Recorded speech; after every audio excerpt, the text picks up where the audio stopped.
여러분 혹시 벼락치기가 뭔지 알아요? 벼락치기 해봤어요? 언제 해봤어요? 언제 해봤어요? 겨울방학. 공부할 때요. 겨울방학 끝나기 직전에요. 또? 오늘도. 좋아요. 자, 벼락치기 혹시 나는 벼락치기 뭔지 모른다. 뭔지 모른다. 모를 수 있어요. 자, 이 벼락치기는 시험을 앞두고 적은 시간 동안 급박하게 공부하는 것, 뭔가 마감이나 끝이 임박했을 때 급히 서둘러 일을 하는 방식을 벼락치기라고 해요. 우리가 숙제나 공부나 또 어른이 되면 일이 될 수도 있고요. 뭐 여러 가지가 될 수 있겠죠. 시합도 될 수 있고. 네, 이 벼락치기는 여러분들도 잘 해봤듯이 사람들이 많이 할까요? 적게 할까요? 많이 하죠. 왜 많이 할까요? 자, 이 벼락치기 공부법이 정말 아무 효과가 없으면 아무도 안 하겠죠. 근데 실제로 효과가 있어요. 왜 효과가 있느냐? 여러분, 시험이 내일인데 오늘 내가 공부한 게 하나도 없으면 어때요? 시험이 다가올수록 우리 몸은 불안해해요. 불안해하면서 스트레스를 받기 시작하고, 그 스트레스가 어떤 영향을 끼치느냐? 잠깐 동안 우리의 기억력과 주의력이 아주 높아지게 만드는 거예요. 평소에는 내가 한 번 읽고 기억나지 않았던 게 시험 전날 밤에 본 거는 너무 기억에 잘 남는 거야. 시험 볼 때까지. 그런 게 있어요. 그런데 이 기억력 오래 갈까요? 오래 가지 않습니다. 시험이 끝나면 우리 머릿속에서 사라지게 되어요. 그래서 이 벼락치기를 굳이 추천하지는 않지만, 그래도 많은 사람들이 이 벼락치기를 하는 이유는 적은 시간으로 가장 많은 효율을 만들어내고 잘 기억이 되고 또 그 결과가 달라지기 때문에 벼락치기를 많이 합니다. 그런데 이런 벼락치기가 먹히지 않는 것들이 있어요. 어떤 과목이 있을까요? 벼락치기로 도저히 되지 않는 것 중에 전도사님이 딱 2가지를 골랐어요. 첫 번째는 영어 듣기. 영어 듣기는 미리 하지 않으면, 내가 아무리 내일 시험이라서 오늘 밤에 3시간 동안 2배속으로 막 열심히 듣는다고 해서 내 귀가 열릴까요? 안 열려요. 잘 안 돼요. 내가 어려서부터 만약에 영어를 잘 알고 잘 할 수 있다면 그런 친구들은 가능해요. 그런데 평상시에 한 번도 안 하다가 시험 전날에만 막 열심히 집중해서 벼락치기 한다고 달라지지 않아요. 또 한 가지가 있어요. 뭐냐면 수학. 자, 여러분들은 아직 공감 못할 수 있어요. 여러분, 수학은 어때요? 맨 처음에 배울 때는 마이너스가 없어요. 맨 처음에는 0 아래 숫자는 없다고 배워요. 근데 그 다음 학년으로 올라갈수록 점점 어떻게 될까요? 수가 점점 생겨요. 네, 점점 더 많은 것들이 생겨나는데, 여러분들이 만약에 중학교 때 수학을 안 하고 고등학교 수학을 잘 할 수 있을까요? 사실 불가능해요. 이 수학이란 뭐냐면 하나의 공식이 점점점 발전해 나가면서 점점 더 어려운 공식을 배워가는데, 그 중간 과정을 전혀 우리가 알지 못한다면 갑자기 그 뒤에 것들을 배울 수 없어요. 물론 이 문제 그대로 나온다면 답을 외울 수는 있겠지만, 만약에 응용된 문제가 나오거나 좀 더 어렵게 꼬아서 문제가 나오면 우리가 풀 수 없어요. 찍을 수밖에 없어요. 우리가 벼락치기 한다고 되지 않는 것들이 있어요. 평상시에 잘 쌓아놔야 열심히 할 수 있는 거예요. 그런데 이와 같은 것들이 있어요. 이런 과목들처럼 우리에게 벼락치기가 되지 않는 것이 있어요. 뭘까요? 뭘까요? 뭘까요? 믿음이죠. 믿음은 벼락치기가 되지 않아요. 자, 우리의 믿음은 어떤 역할을 하느냐? 우리에게 어려운 상황이 닥쳤을 때 전도사님이 항상 어떻게 하라고 하죠? 우리가 믿는 하나님께 맡기라고 하잖아요. 바로 이것이 벼락치기로 가능하지 않다는 것을 오늘 말씀을 통해 배울 거예요. 우리의 믿음이 깊어지기 위해서는 이 벼락치기가 아니라 어떤 모습이어야 되는지 오늘 말씀을 통해서 함께 살펴보도록 하겠습니다. 여러분, 어려운 일이 있을 때 우리는 누구에게 맡겨야 된다고요? 하나님께 맡겨야 되는데, 하나님은 그럼 어떤 분이시길래 우리의 어려움과 힘듦, 고난들을 다 맡아주시는 걸까요? 자, 오늘 읽은 본문에 나와요. 하나님은 무엇이라고 말하나요? 네, 피난처라고 이야기를 합니다. 자, 피난처가 뭔지 아는 사람? 피난처. 그렇죠. 대피하는 곳. 언제? 언제? 위급할 때, 재난 상황이 닥쳤을 때, 우리가 뭔가 위험한 상황이 생겼을 때 피하는 것이 바로 피난처예요. 근데 그러면 여러분, 이 피난처는 언제 생겼을까요? 피난처는 언제 만들어야 할까요?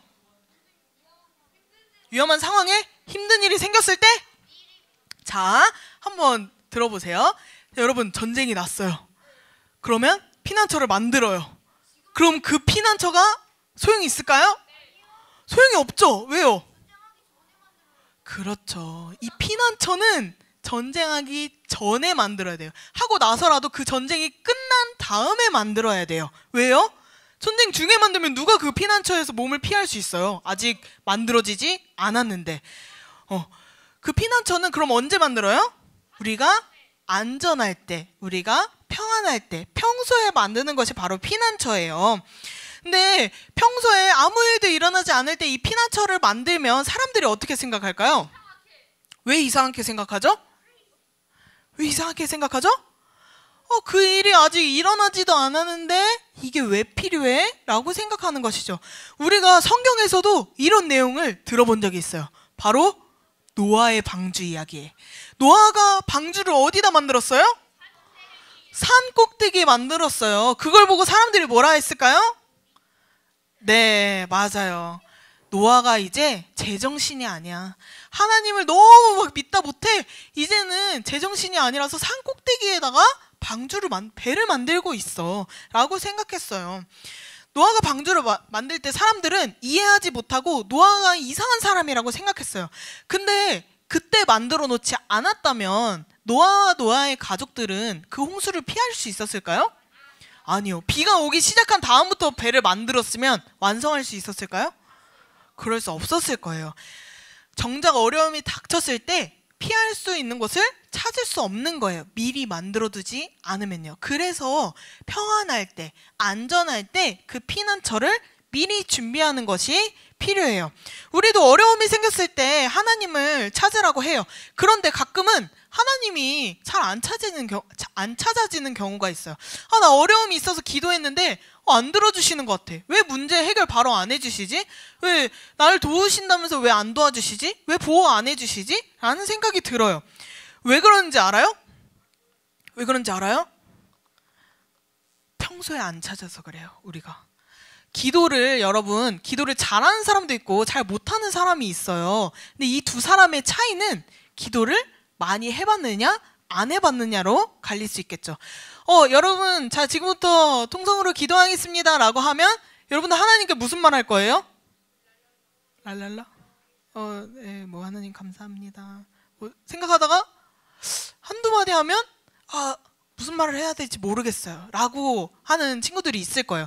그런 친구들은 내가 평소에 하나님께 열심히 대화해보고 기도해보지 않았으니까 하나님한테는 내가 무슨 말을 해야 되지? 이런 게 모르는 거예요. 하나님께 내가 어떤 기도를 해야 되지? 그런 것들이 있죠. 내가 만약에 평소에 자주 하고 많이 했다면 하나님께 할 말이 정말 많을 거예요. 하나님, 뭐 이것도 감사하고요. 근데 저 이런 상황에서 우리가 하나님과 대화한다고 하잖아요. 근데 그 대화를 평소에 하지 않는 사람들은 잘 못해요. 해본 사람이 더 잘할 수 있는 거예요. 하나님을 찾는 것도 마찬가지예요. 하나님을 평소에 매일매일 열심히 찾는 사람이 더 잘 찾고 더 기도하는 방법을 아는 거지. 평소에는 내가 다 해결하고 내가 알아서 다 하다가 갑자기 어려움이 닥쳤을 때 하나님 저 이거 좀 도와주세요 라고 하면 왜 안 도와주시지? 왜 내가 기도했는데 왜 안 들어주시지? 그럼 하나님 저 이거 들어주실 때까지 전 성경 안 읽을래요. 이런 기도를 하게 되는 것이죠. 어차피 안 들어주시니까 저 그럼 기도 안 할래요. 이렇게 얘기하게 되는 것이죠. 자기만 혼자서 열심히 다 하다가 어려울 때만 하나님을 찾게 되면 당연히 그게 잘 되지 않아요. 그 방법도 우리가 모르기 때문이죠.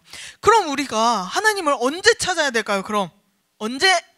매일매일 평안할 때, 아무 일 일어나지 않은 잠잠할 때, 내가 안전할 때, 어려운 상황이 없을 때, 그리고 평상시에 하나님을 찾아야 돼요. 자, 여러분 만약에 내가 사이가 안 좋은 친구가 있어요. 평소에 막 말을 해도 그냥 막 틱틱거리고 말을 잘 받아주지도 않고 대화를 해도 별로 나한테 관심이 없는 친구가 있어요. 근데 그 친구가 갑자기 어느 날 와가지고 야, 나 1,000원만 빌려줄 수 있어? 야, 나 연필이 없는데 연필 하나만 빌려줄 수 있어? 하고 빌려줬는데 그래 하고 가져가서 그냥 가요. 고맙다는 말 없이. 여러분 이런 친구가 있으면 어때요? 그쵸? 이게 친구일까요? 좀 그렇죠. 왜 평상시에는 나를 그렇게 막대하다가 자기가 필요할 때만 와서 나한테 도움을 구하는 거예요. 그런 사람을 보면 우리가 저 사람은 내 친구가 아니다라고 생각을 하겠죠. 이 친구 간의 사이도 그런 관계는 깊어질 수가 없어요. 누가 도움을 주고 싶겠어요. 근데 하나님도 매일매일 우리가 하나님을 매일 찾고 말씀을 통해 묵상하고 하나님의 뜻을 구하게 하시는 이유가 바로 여기에 있어요. 그때마다 하나님과의 관계를 친밀하게 만들어 두기 때문에 매일 말씀 읽고 기도하고 하나님 뜻을 구하라고 하는 거예요. 우리가 하나님과의 관계를 매일매일 노력하지 않으면 어려울 때만 하나님 찾으면 하나님이 그래 자 바로 들어줄게 하고 뿅 들어주시나요? 하나님은 그런 분 아니에요. 우리가 관계를 잘 만들어가고 매일매일 하나님께 찾고 기도하고 하나님 말씀을 구할 때 뭘 알게 되느냐? 내가 힘든 일이 있어도 포기하지 않을 수 있는 이유를 알게 되고 하나님을 붙잡으면 이 문제가 어떻게 해결되는지 알게 되는 거예요. 그래서 어려운 일이 닥쳤을 때 기도하면 하나님께서 들어주시는 거죠. 내가 그 방법을 알게 되었기 때문이에요. 그래서 하나님과의 관계를 잘 쌓아오다가 어느 날 어려움이 닥쳤을 때도 그 어려움을 뛰어넘는 힘을 하나님께 받아서 우리는 이겨낼 수 있어요. 그래서 하나님이 우리의 피난처 되신다고 고백한 거예요. 근데 이 환난이라고 하는 것은 우리에게 찾아오는 어려움이나 재난 같은 상황이 될 수 있어요. 이 환난 중에 하나님은 우리에게 피난처가 되시고 큰 도움이 되신다고 말씀하세요. 자, 그러면 이 환난은 누구에게 닥쳐올까요? 특정한 사람에게? 그쵸, 아니죠. 모든 사람에게 이 환난은 똑같이 다가와요. 환난 중에 큰 도움이 있는가 없는가만 차이가 있을 뿐이에요. 이 큰 도움을 원어로 살펴보면 이런 뜻이 있어요. 쉽게 찾을 수 있는 도움, 눈에 띄는 도움. 여러분, 우리가 누군가에게 도움을 청할 때 쉽게 하는 게 좋겠어요? 어렵게 하는 게 좋겠어요? 누가 봐도 이거는 쉽게 도움을 청할 수 있는 게 좋겠죠. 또 눈에 띄는 도움을 찾는 게 좋겠어요? 찾기 어려운 도움을 찾는 게 쉽겠어요? 이게 말 자체에서 이미 다 드러나 있죠. 쉽게 찾을 수 있는 도움을 하나님께서 가지고 계세요. 그리고 우리가 금방 바로 구할 수 있는 도움을 하나님께서 가지고 계세요. 우리가 눈만 딱 돌리면 눈에 띄는 도움이라는 거예요. 하나님과의 관계가 가까운 사람이 바로 그 도움을 얻을 수 있어요. 하나님과의 관계가 가까운지 안 가까운지 내가 잘 모른다. 그랬을 때 어려운 일이 닥쳐보면 알아요. 내가 하나님을 바로 찾고 하나님께 기도로 나아갈 수 있는지, 아니면 기도해도 하나님 안 들어주시는 것 같아. 하나님을 쉽게 찾을 수 없는지, 우리가 어려운 일이 닥쳤을 때 하나님과의 관계를 알 수 있는 거죠. 그래서 우리는 매일매일 하나님과의 관계를 친밀하게 또 바르게 갖는 것이 중요해요. 나중에 내가 어려움이 생기면 하나님과의 관계를 막 노력하고 하나님을 찾기보다 지금부터, 오늘부터 하나님과의 관계를 어떻게 해야 할지 노력해야 한다는 거예요. 그래야 우리에게 어려움이 닥쳤을 때에도 나의 피난처 되시고 나의 큰 도움이 되시는 하나님을 만날 수 있는 것이죠. 그래서 두려워하지 않을 수 있다는 거예요. 성경에 뭐라고 말해요? 심지어 여기 보면 산이 흔들려 바다 가운데 빠지고 바닷물이 솟아나고 뛰놀든지 그것이 넘침으로 산이 흔들릴지라도 우리가 어떻게 해요? 어떻대요?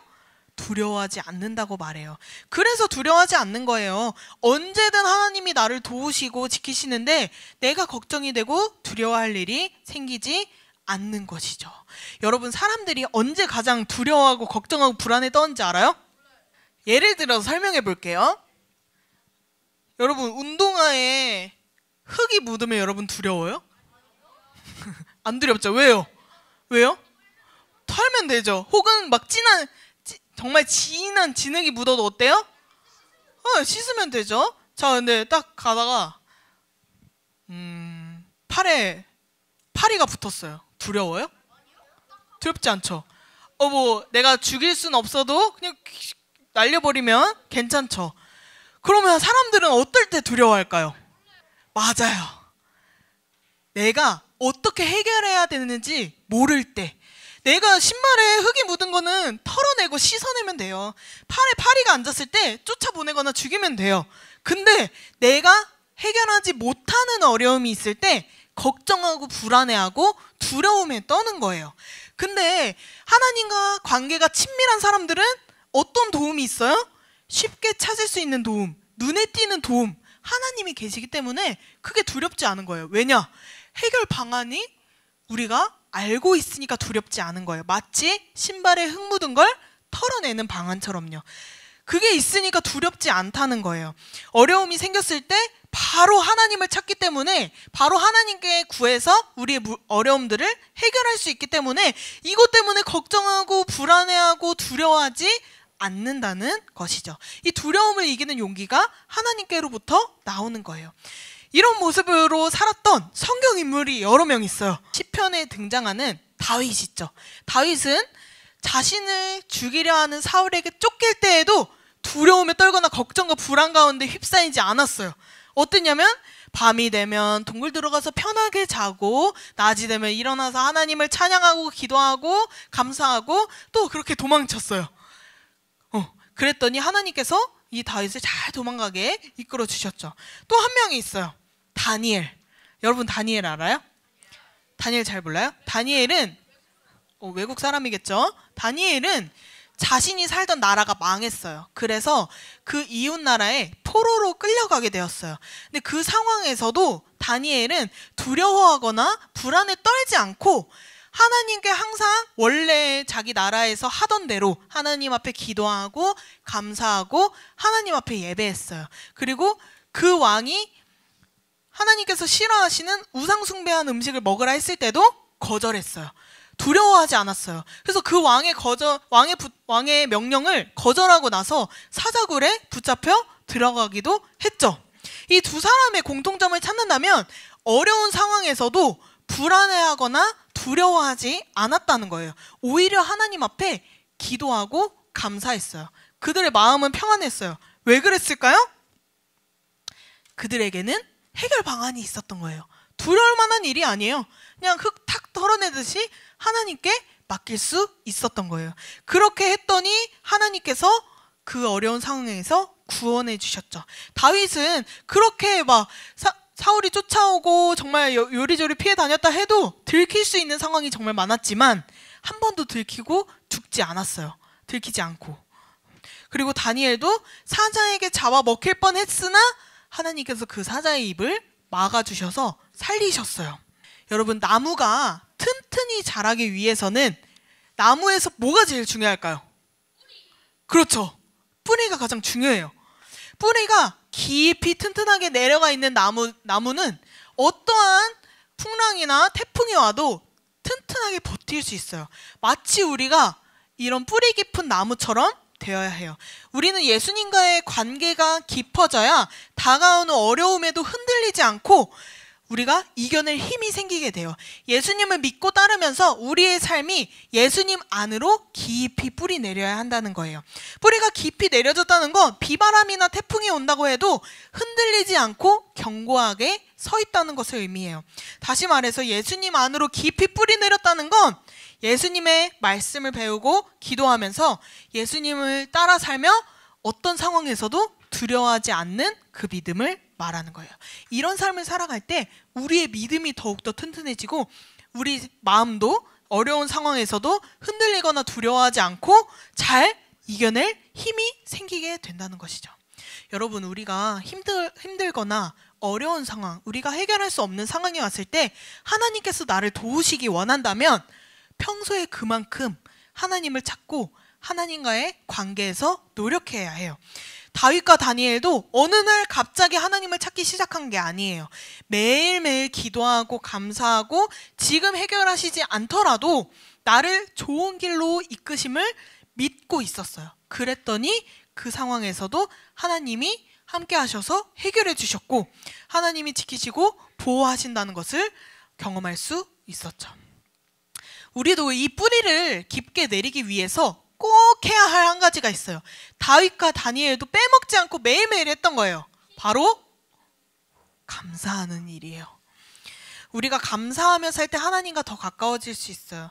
여러분, 친구들 중에서도 고맙다는 표현을 잘 안 하는 친구들이 있어요.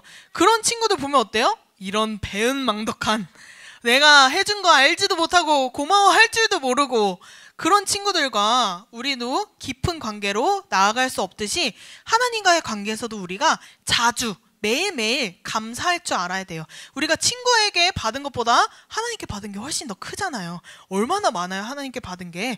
그래서 평상시에 매일매일 감사하고, 비록 어려운 일이 닥쳐서 나를 힘들게 할지라도 이미 피할 길을 마련하신 피난처이신 하나님을 믿고 믿음으로 먼저 감사할 수 있어야 하는 거예요. 근데 우리가 때로는 그런 어려운 상황에서 나를 자책할 때가 있어요. 아, 나는 왜 운이 이렇게 없을까? 나도 행운이 따라줬으면 좋겠다. 나도 그런 일들이 일어났으면 좋겠다. 아, 나는 그냥 글렀어. 나는 그렇게 할 수 없어. 라는 생각이 들 때가 있어요.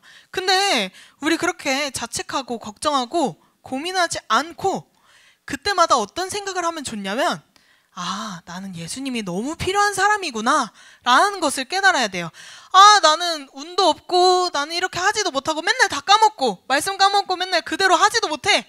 나는 이제 못하겠다 라고 생각하는 게 아니라, 아, 그래서 하나님이 나에게 예수님을 보내주셨구나. 예수님, 저는 예수님이 너무 필요해요 라고 고백하는 여러분들이 되었으면 좋겠어요.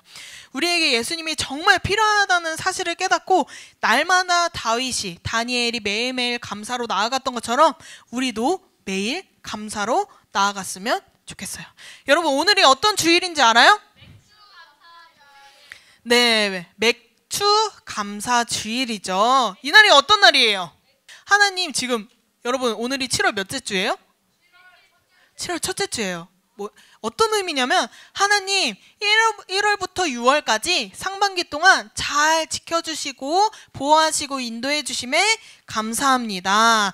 남은 7월부터 12월까지도 앞에서 지나왔던 것처럼 인도하시고 지켜주심을 저는 믿어요. 그래서 앞으로 잘 지켜주심에 또 감사합니다 라고 고백하는 날이 바로 오늘이에요. 그럼 여러분들 어떤 말을 해야겠어요, 오늘? 감사하는 말을 많이 해야겠죠. 그래서 여러분들에게 드리는 숙제가 있습니다. 어떤 숙제냐? 자, 불평의 말을 감사의 말로 바꾸는 거예요. 자, 내가 할 숙제가 너무 많아요. 그럴 때 우리는 어떤 말을 해야 될까요? 네. 아, 왜 이렇게 할 일이 많아. 아, 오늘도 너무 빡세다, 힘들다 라는 말 대신, 와, 내가 이렇게나 많은 공부를 할 수 있는 기회가 있다니 라고 생각하는 거예요. 여러분, 되게 쉽지만 되게 어려워요. 여러분들이 이런 거를 숙제로 했으면 좋겠어요. 특히 오늘 같은 날 불평 금지, 감사의 말로 바꾸기. 대신 여러분, 비꼬는 말은 안 돼요. 비꼬면 안 돼요. 자, 우리가 이런 감사를 할 때 우리의 믿음이 깊어지고 하나님과 더 가까워지게 만들어요. 특히나 이 감사는 누구와 비교해서 하면 안 돼요. 저 친구는 10만 원 받았는데 난 10,000원 받았어. 이렇게 비교하는 순간 감사가 사라져요. 근데 나만 보면 어때요? 내가 빵원에서 10,000원이나 생겼네? 감사합니다라고 고백하는 거예요. 내게 주신 것에 집중해서 감사하고 하나님의 선하심을 의심하지 않고 앞으로의 일들이, 내가 어떤 일들이 일어날지 모르지만 하나님께서 이끌어주시는 그 길은 항상 선함을 내가 믿고, 여러분들이 모든 상황에서 감사할 줄 아는 소년부 친구들이 되었으면 좋겠어요. 우리가 매일매일 이렇게 평범한 감사를 이어나갈 때 어려운 상황이 생기더라도 그날이 특별한 날이 되지 않을 거예요. 매일이 감사하다면 그날도 감사한 하루로 지내보낼 수 있을 거예요. 여러분도 오늘부터 불평의 말 대신 감사의 말을 열심히 하시기를 주님의 이름으로 축복합니다.